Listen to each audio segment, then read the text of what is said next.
سیدنا صدیق اکبر رضی اللہ تعالیٰ عنہ آپ کی صحابیت یہ قرآن کریم سے ثابت ہے، اور قرآن حکیم کے اندر رب تعالیٰ نے آپ کی صحابیت کو بیان فرمایا ہے کہ جب ہجرت کے وقت غار کے اندر نبی کریم علیہ السلام کے ساتھ موجود تھے، اس کو رب تعالیٰ نے قرآن حکیم کے اندر ارشاد فرمایا اذ یقول لصاحبہ لا تحزن ان اللہ معنا، کہ جب وہ اپنے صاحب سے فرما رہے تھے، یعنی نبی رحمت صلی اللہ تعالیٰ علیہ وآلہ وسلم نے جناب صدیق اکبر رضی اللہ تعالیٰ عنہ کو فرمایا کہ لا تحزن ان اللہ معنا، اے صدیق تم غمگین نہ ہو، اللہ ہمارے ساتھ ہے۔ تو اس آیہ کریمہ کے اندر رب تعالیٰ نے فرمایا کہ اذ یقول لصاحبہ، جب انہوں نے اپنے صاحب کو، اپنے ساتھی کو فرمایا، تو یہاں پہ صاحب، صحابی، ساتھی، اس کو رب تعالیٰ نے قرآن حکیم کے اندر ارشاد فرمایا، اور آپ کی صحابیت یہ قرآن کریم سے ثابت ہے۔ جو آپ کی صحابیت کا انکار کرے گویا کہ وہ قرآن کریم کی اس آیت کا انکار کر رہا ہے۔ اور اس میں یہ نہیں فرمایا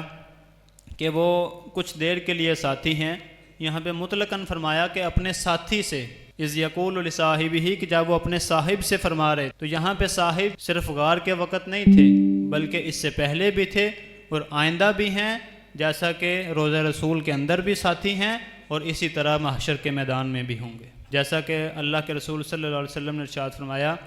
کہ آپ تشریف لائے کہ ایک ہاتھ میں جناب صدیق اکبر کا ہاتھ تھا اور ایک ہاتھ میں جناب فاروق اعظم کا ہاتھ تھا، تو آپ علیہ السلام نے فرمایا کہ ہاکذا نبعث یوم القیامہ، ہم قیامت کے دن بھی اسی طرح اٹھائے جائیں گے۔ تو جناب صدیق اکبر رضی اللہ تعالیٰ عنہ قبر میں بھی اور حشر میں بھی جناب رسول اللہ صلی اللہ تعالیٰ علیہ وآلہ وسلم کے ساتھ ہوں گے۔ اور یہاں پہ جو اہم چیز ہے کہ رب تعالیٰ نے آپ علیہ السلام کا سایہ نہیں رکھا، لیکن جناب صدیق اکبر رضی اللہ تعالیٰ عنہ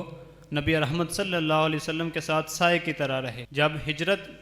کر رہے تھے تو کبھی جناب صدیق اکبر آپ کی دائیں جانب آتے، کبھی بائیں جانب آتے، کبھی آگے اور کبھی پیچھے ہوتے۔ تو جب آپ علیہ السلام نے پوچھا تو کہا کہ یا رسول اللہ صلی اللہ علیہ وسلم، میں اس لیے یہ اپنی جگہ تبدیل کر رہا ہوں کہ اگر دشمن اس طرف سے حملہ کرے، پہلا وار مجھ پر ہو، تو میں اس لیے اپنی جگہ تبدیل کر رہا ہوں کہ کہیں دشمن اس طرف سے نہ آئے یا اس طرف سے نہ آئے یا آگے یا پیچھے سے نہ آئے۔ اور غار ثور کے اندر جب تشریف لے گئے تو رسالت مآب صلی اللہ علیہ وسلم کو اپنے کاندھوں پہ اٹھا کر لے گئے۔ آج جو لوگ وہاں جاتے ہیں وہ بمشکل وہاں چڑھ سکتے ہیں، لیکن جناب صدیق اکبر رضی اللہ تعالیٰ عنہ اللہ کے رسول کو اپنے کاندھوں پہ اٹھا کر وہاں لے گئے تھے۔ جب فتح مکہ ہوا اور کعبۃ اللہ کے اندر بتوں کو گرایا گیا تو نبی رحمت صلی اللہ علیہ وسلم نے مولا کائنات سے فرمایا کہ علی میرے کندھوں پر چڑھ جاؤ اور اس بت کو توڑ دو۔ مولا کائنات نے عرض کیا یا رسول اللہ صلی اللہ علیہ وسلم، آپ میرے کاندھوں پہ سوار ہو جائیں۔